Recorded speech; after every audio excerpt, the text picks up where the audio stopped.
صل على محمد وعلى ال محمد. اللهم صل على سيدنا محمد وعلى سيدنا محمد. اللهم صل على محمد وعلى ال محمد. اللهم صل على سيدنا محمد وعلى ال سيدنا محمد. insyaallah. Assalamualaikum warahmatullahi wabarakatuh. Alhamdulillah rabbil alamin wassalatu wassalamu ala asyrafil mursalin wa ala alihi washabbihi ajmain. أعوذ بالله من النار من شر الكفار من غضب الجبار والعزة لله والرسول والمؤمنين. اللهم غنينا بحلال حرام ومن سوى باسمك اللهم يا دائم يا حي يا فرد يا وتر يا أحد يا صمد. اللهم صل على محمد وعلى آل محمد. بسم الله الرحمن الرحيم. رب اشرح لي صدري ويسر لي أمري واحلل من لساني يفقهوا قولي. فيا عباد الله اتقوا الله أوصيكم وإياي بتقوى الله فقد فاز المتقون. اللهم تعالى إن حكمتك وانصر علينا من حزامتك يا أرحم الراحمين. بسم الله الرحمن الرحيم. بسم الله ما شاء الله لا يسوق يا الله. بسم الله ما شاء الله لا يصرف سوى الله. بسم الله ما شاء الله من كان من نعمة فمن الله. بسم الله ما شاء الله لا يأتي بالحسنة إلا الله. بسم الله ما شاء الله لا حول ولا قوة إلا بالله العلي العظيم. اللهم نسألك ببركة شريفة أن تهم على الدنيا. آمين يا رب العالمين. Alhamdulillah jumpa kita untuk pengisian maghrib kita. Mudah-mudahan pengisian yang sebentar ini dapat kita bawa menghadap Allah SWT, insyaAllah untuk lagi barakah. Kita mulakan surah Al-Fatihah. A'udzubillahi minasyaitanir rajim. Alhamdulillah. Iya kan. Suratul ladzina an'amta 'alaihim.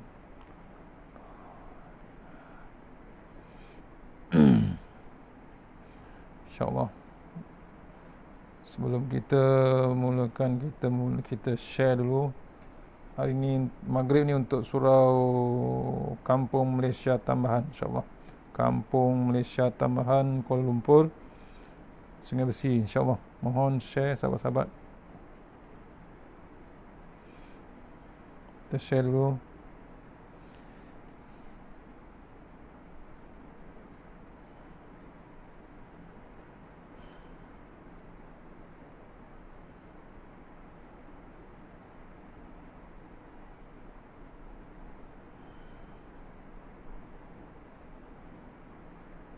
Share dulu Kampung Malaysia Tambahan.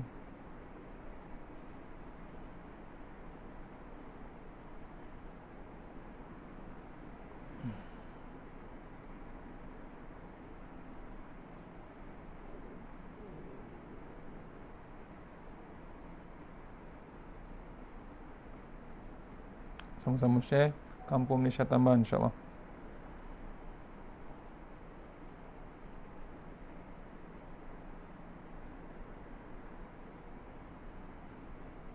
Cik Alif, Cik Pak Udon, insyaAllah.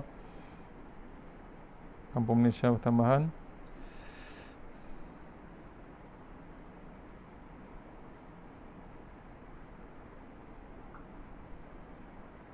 Okey. Teruskan ayat 216 My Quran Time, nota My Quran Time, tadarus ringkas, insyaAllah.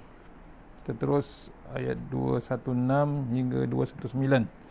Hari ini kita fokus 216 ayat tadabbur ringkas.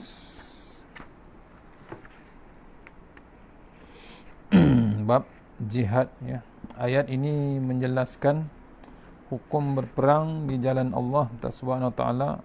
Sesungguhnya peperangan itu bukanlah sesuatu yang mudah untuk dilakukan kerana ia amat berat untuk diri kita. Tetapi dalam hal ini Allah SWT boleh menjadikan perkara yang sukar dan berat itu satu kebaikan untuk kita. Hanya Allah SWT yang mengetahui rahsia kehidupan ini, sedangkan kita tidak mengetahuinya. Walaupun berperang pada bulan haram itu berdosa besar, tetapi menghalang manusia dari jalan Allah, kafir kepada Allah, menghalang kaum muslimin masuk ke Masjidil Haram dan mengusir penduduknya kerana mereka muslim, jauh lebih besar dosanya di sisi Allah Subhanahu wa taala. Disebabkan itu Allah Subhanahu wa taala sentiasa mengingatkan kaum muslimin untuk selalu berwaspada. Gulungan kafir sentiasa memerangi kaum muslimin dengan askar ataupun ghazwul askari, yakni perang fizikal, dan ghazwul fikri, perang pemikiran, agar murtad kita dan jauh daripada ajaran Islam. Sebab itu supaya umat Islam kekal bertahan dan selalu meraih rahmat Allah Subhanahu wa taala, maka terdapat 3 tiang asas yang harus ditegakkan, yakni pertama iman, kedua hijrah, ketiga jihad di jalan Allah Subhanahu wa taala. Ini antara kandungan dalam surah, isi-isi penting dalam surah Al-Baqarah ayat 216 hingga 219. Antaranya isi-isi dia kewajipan jihad dan faedahnya, walaupun ia tidak disukai, kita perlu mencari hikmah dalam kehidupan. Itu kepentingan jihad. Bukan saja-saja nak perang dengan orang, bukan saja-saja nak menindas orang, tapi ia adalah jihad dan faedahnya, walaupun ia tidak disukai, kita perlu mencari hikmahnya dalam hidupan kita. Isi yang kedua, kisah pembunuhan dalam bulan haram. Maksud lain fitnah, yakni penindasan, kezaliman, penginayaan. Itu lebih besar daripada membunuh. Cerita bab pembunuhan dalam bulan haram, isi yang dalam 216 hingga 219. Kemudian ada cerita bab maksudnya fitnah, lain fitnah, yakni penindasan, kezaliman, penganiayaan. Itu lebih besar daripada membunuh. Isi yang ketiga, hukum taubat seseorang yang murtad. Dan yang keempat, peringkat kedua, pengharaman arak dalam Al-Baqarah 216 hingga 219. Kita terus masuk ayat 216, tadabbur ringkas. Ayuh berjihad diringkaskan dalam ayat ini. Bab ayat 216 diringkaskan, maksudnya ayuh kita berjihad. A'udzubillahi minasyaitonirrajim. Kutiba alaikumul qitalu wa huwa kurhul lakum wa asa an takrahum wa asa an takrahu syai'an wa huwa khairul lakum wa asa an tuhibbu syai'an wa huwa syarrul lakum wallahu ya'lamu wa antum la ta'lamun. Sadaqallahul azim. Al-Baqarah ayat 216. Maksudnya diwajibkan ke atasmu berperang, walaupun kamu tidak menyukainya.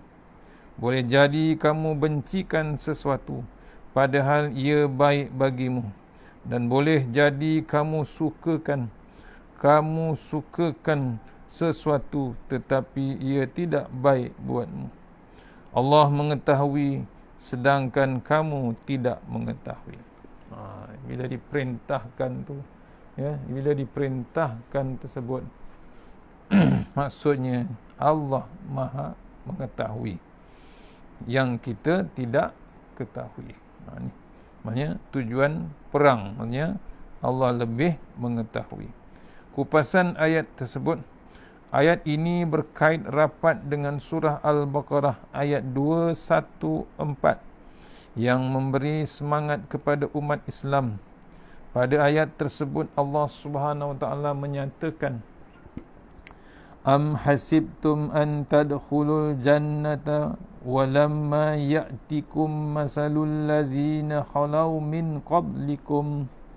Adakah patut kamu menyangka bahawa kamu akan masuk surga sedangkan belum sampai kepada kamu, yakni ujian dan cubaan, seperti yang telah berlaku kepada orang-orang yang terdahulu daripada kamu.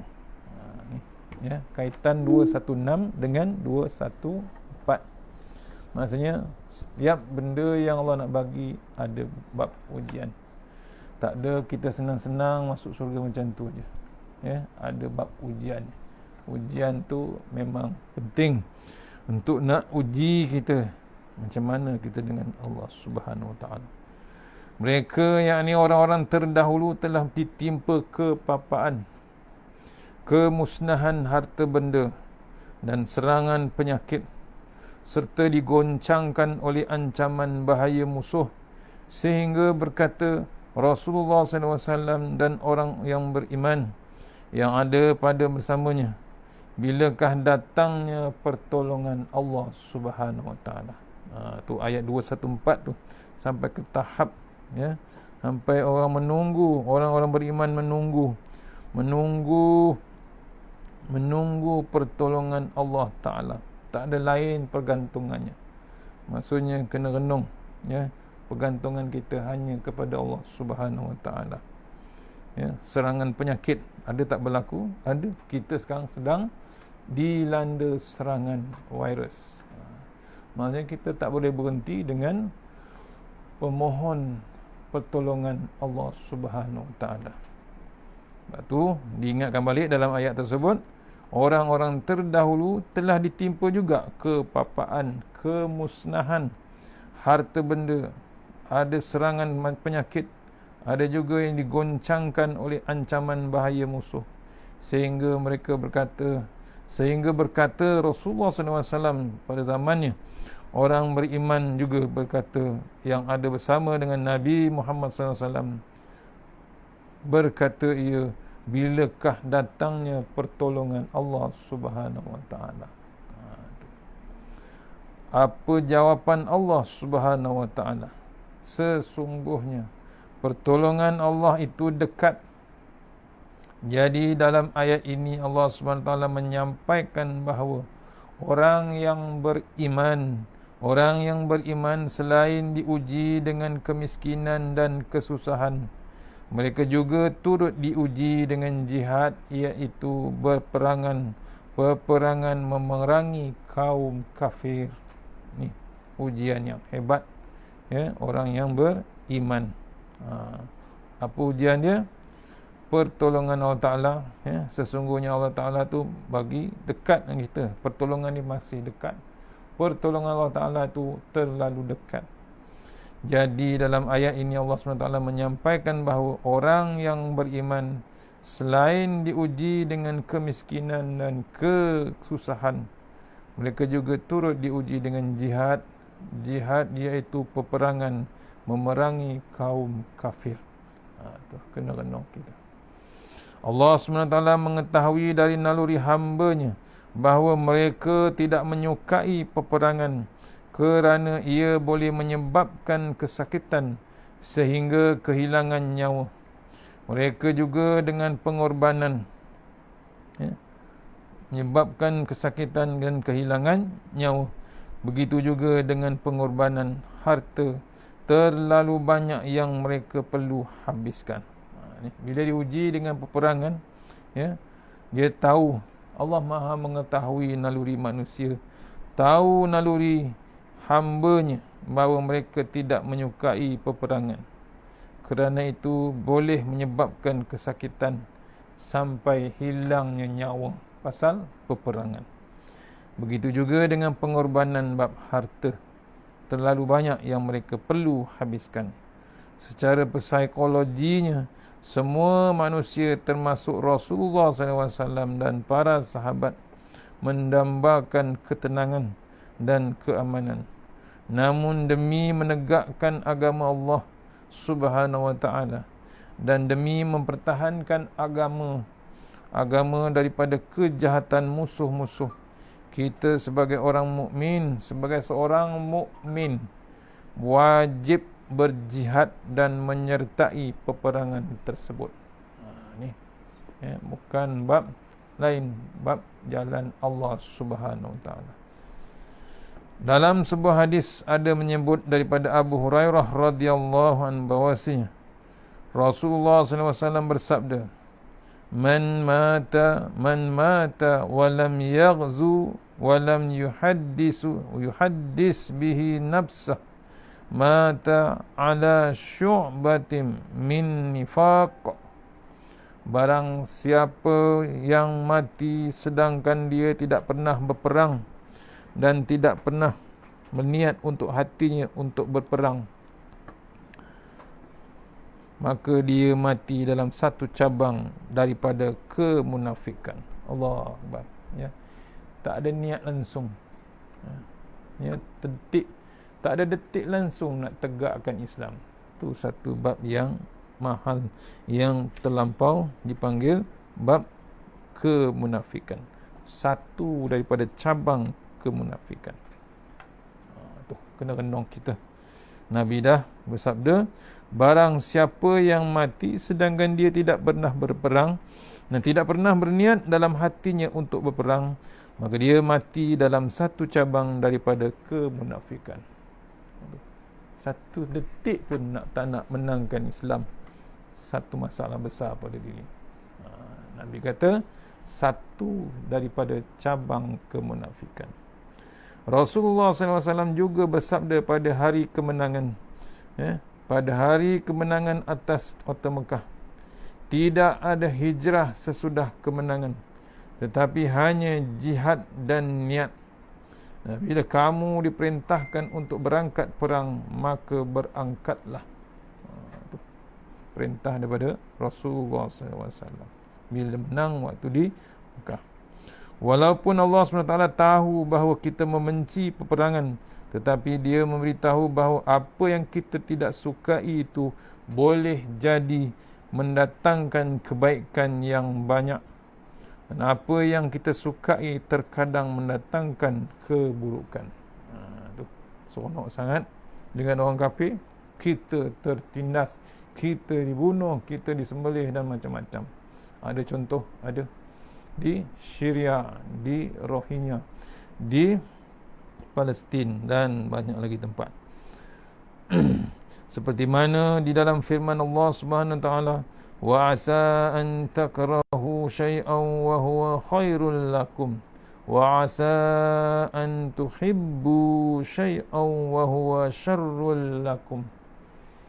Boleh jadi kamu bencikan sesuatu padahal ia baik bagimu, dan boleh jadi kamu sukakan sesuatu tetapi ia tidak baik buatmu.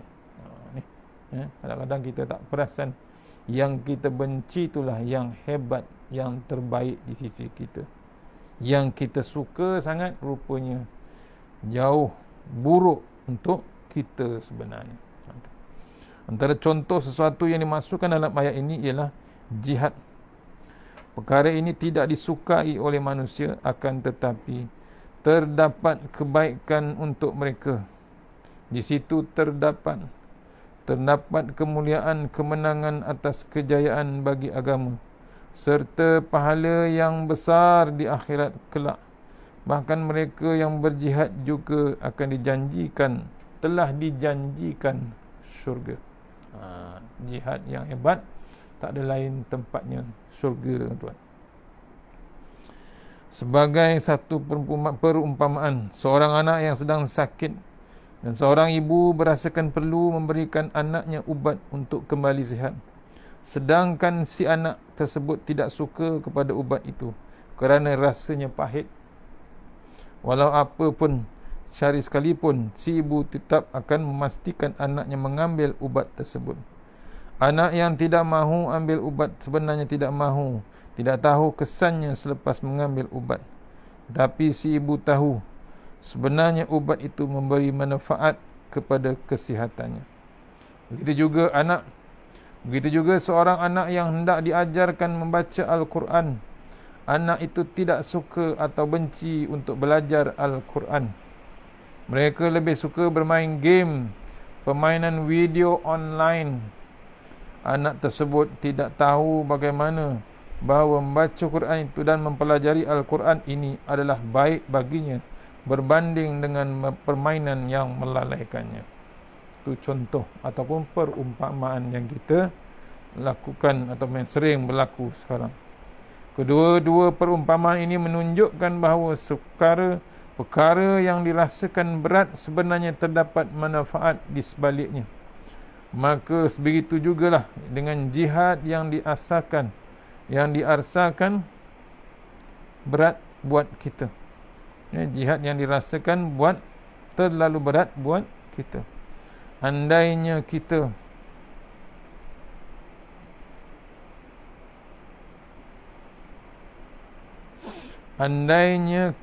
menolak jihad, tidak mahu menyertai peperangan dan lebih selesa untuk duduk di rumah saja, yakni kerana ia suatu yang kita suka, maka sebenarnya ia membawa kemudaratan kerana mereka memberi peluang kepada musuh-musuh untuk memerangi dan merendahkan kehormatan kita serta menodai agama kita. Sebab tu kita duduk rumah walaupun PKP-PKPB ke, jangan terlampau selesa sangat sampai langsung tak ada niat untuk berjuang, untuk berjihad. Macam-macam kita boleh lakukan jihad, menyantuni orang, menolong orang, membantu, hantar bantuan walaupun dalam keadaan perintah berkurung. Itu pun salah satu jihad. Pasal apa? Kita berada dalam gelombang C-19 contohnya sekarang. Itu pun sedang berjihad bila berbuat kebajikan untuk menyelamatkan orang.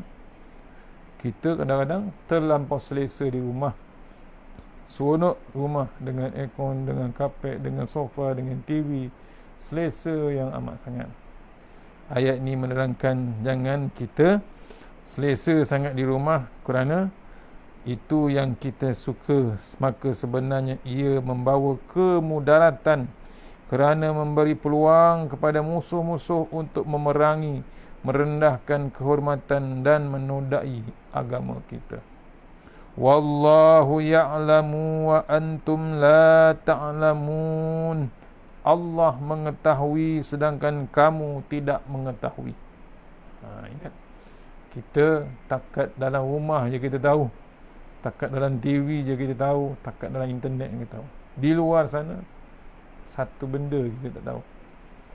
Maksudnya Allah tu Maha mengetahui. Sesungguhnya Allah SWT sahajalah yang tahu hakikat dan keadaan sebenar sesuatu perkara itu. Kita hanyalah manusia biasa yang punya banyak kelemahan. Oleh itu wajib untuk kita tunduk menyerahkan diri kepada Allah Subhanahu Wa Taala pada perintah dan syariat Allah Subhanahu Wa Taala, serta meyakini bahawa itu semua ada kebaikan dan tidak ada keburukan padanya. Setiap apa yang Allah tunjukkan mesti ada bab kebaikan. Sikap yang tepat untuk kita tunjukkan adalah bersyukur kepada Allah Subhanahu Wa Taala. Yakinlah bahawa kebaikan ada pada sesuatu yang terjadi kerana Allah Subhanahu Wa Taala lebih sayang kepada hamba-Nya melebihi seorang hamba yang sayang kepada dirinya sendiri. Allah sayangnya Allah Subhanahu Wa Taala tu lagi hebat daripada hamba tu menyayangi diri dia sendiri. Nampak? Ni catatan dituliskan di sini. Maka taatilah, laksanakanlah segera perintah Allah dan perkenankanlah seruan Allah. Mudah-mudahan kita mendapat petunjuk daripada Allah Subhanahu Wa Taala. Itu ayat 216. Mesejnya diringkaskan ada 4 poin dalam ayat ini. Apa mesej yang boleh kita ambil dalam ayat ini? Pertama, kewajipan berjihad bagi setiap umat Islam selagi mana masih terjadi fitnah dan kesyirikan di atas muka bumi. ya. Jadi wajib, ya, kewajipan berjihad bagi semua setiap umat Islam selagi mana masih terjadi fitnah kesyirikan di atas muka bumi. Tu, jadi wajib jihad.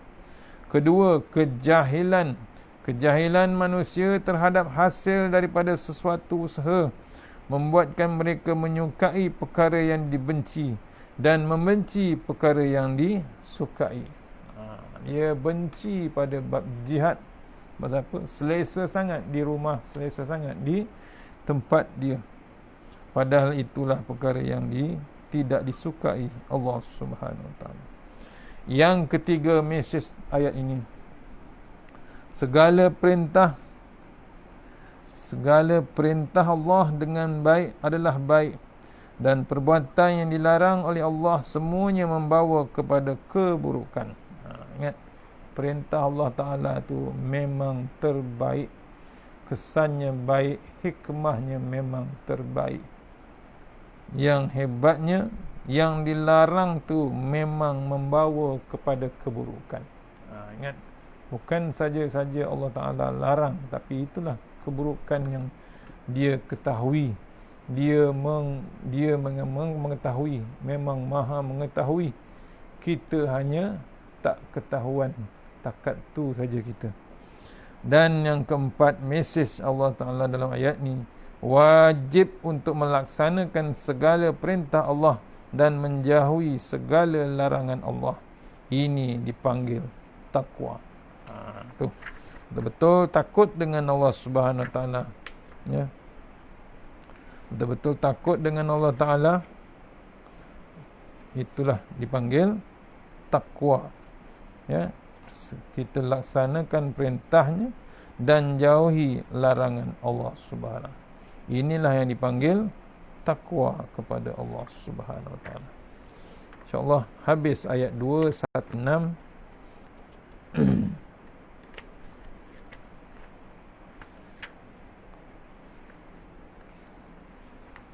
Kita akan sambung besok, ya, InsyaAllah besok ayat 217. InsyaAllah dah dekat masuk isyak. Mudah-mudahan pengisian ini dapat kita bawa menghadap Allah Ta'ala. Ribuan terima kasih pada Surau Adiniyah Kampung Malaysia Tambahan. Kita berjaya buat satu ayat hari ini, ya. Alhamdulillah. Tak apa, walaupun satu ayat, tapi dah masuk 216 dah, ya. Ayat 216 tadabbur ringkas daripada My Quran Time. Mudah-mudahan dapat kita ingatkan diri kita ke mana jihad kita, ke mana infak kita. Esok kita sambung membongkar mentaliti orang kafir. Kita kupas, bukan sendiri yang kupas, kita baca ayat 217 yang merungkai ataupun membongkar mentaliti orang kafir. Macam mana mentaliti orang kafir, ya. InsyaAllah jumpa esok pagi. Terima kasih pada Surau Kampung Malaysia Tambahan. Kita sudah di surah Al-Fatihah. Auzubillahi minasyaitanir rajim. Bismillahirrahmanirrahim. Alhamdulillah. Iyyaka na'budu wa iyyaka nasta'in. Shiratal ladzina an'amta 'alaihim ghairil maghdubi 'alaihim waladdallin. Auzubillahi minasyaitanir rajim. Bismillahirrahmanirrahim. Allahumma anta rabbi la ilaha illa anta khalaqtani wa ala ahadika wa adika mastata'tu. A'udzubika min syarri ma sana'tu wa abluka bi ni'matika alayya wa abu bi dzambi faghfirli fa innahu dzunba ila anta. Allahumma tawwil a'marana wa sahhi ajsadana wa nawwir qulubana wa sabbit imanana wa ahsin a'malana wa si' arzaqana wa ilal khairi qaribna wa anil syarri abna wa qdi hawadina fid din wa dunya wal akhirah. Ya Allah, panjangkan umur kami, sihatkan badan kami, terangkan hati kami, tetapkan iman kami, elokkan amalan kami, luaskan rezeki kami, dekatkan kami kepada kebajikan, jauhkan kami daripada kejahatan, tunaikan hajat kami. Bismillahirrahmanirrahim. Bismillah, masyaallah la yasuqu ya Allah. Bismillah, masyaallah la yasrifu suwa ya Allah. Bismillah ma sya'allah man kana min ni'matin fa min Allah. Bismillah ma sya'allah la ya'ti bil hasanati ila Allah. Bismillah ma sya'allah la hawla wa la quwwata illa billahil aliyyil azim. A'udzu billahi minan nar min syarril kuffar min ghadabil jabbar wal izzatu lillahi wal rasul mu'minin. Allahumma aghnina bihalalik haramik wa bifadli man siwak. Bismikallahumma ya daim ya hayyu ya fardu ya witr ya ahad ya samad. Allahumma salli ala Muhammad wa ala ali Muhammad. Subhanallahil aliyyil dayyan, subhanallah syadidil arkan, subhana man yazhabu bil laili wa ya'ti bin nahar, subhana man la yushghiluhu sya'nu an sya'an, subhanallahil hannani mannan, subhanallahil musabbahi fi kulli makan. Bismillahirrahmanirrahim. Bismillah ma sya'allah la yasuqu ya Allah. Bismillahirrahmanirrahim. Bismillahirrahmanirrahim. Asma. Bismillahirrahmanirrahim. La yadurru ma asmi azza. Bismillahirrahmanirrahim. Bismillahirrahmanirrahim. Bismillahirrahmanirrahim. La yadurru ma asmi syai'un fil ardi wa la fis samai was samiu alim. Bismillahi ala nafsi wa dini. Bismillahi ala ahli wa mali. Bismillahi ala ahli kulli syai'in atani rabbi. Allahu akbar. Allahu akbar. Allahu akbar. Allahu Rabbi la usyriku bihi syai'an nazajaruka wa jallata naruka wa taqaddasat asma'uka wa la ilaha ghairuk. Allahumma inna a'udzubika min syarri kulli jabbarin anid wa a'udzubika min syarri kulli syaitanin marid wa min syarri qada'is su wa min syarri kulli dabbah anta akhizun binasiyatiha. Inna rabbi ala siratim mustaqim. Tasanna bil jabar wa tasanna bil malakut allazi la yamut isrif anna bala wal waba innaka ala kulli syai'in qadir. Wa sallallahu wa sallam alhamdulillahi rabbil alamin. Assalamu alaikum warahmatullahi wabarakatuh.